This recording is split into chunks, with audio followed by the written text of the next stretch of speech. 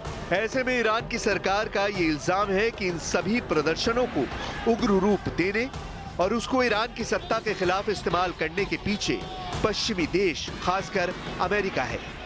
Iran में आंतरिक हालात से अलग देखा जाए तो एक तरह से अमेरिका के तीनों दुश्मन अपने घर में ही घिर चुके हैं, रूस से लेकर चीन और तीसरा है ईरान। तीनों जगह या तो गृहयुद्ध के हालात बनते दिख रहे हैं या फिर उनकी अपनी लीडरशिप को लेकर खतरा सताने लगा है।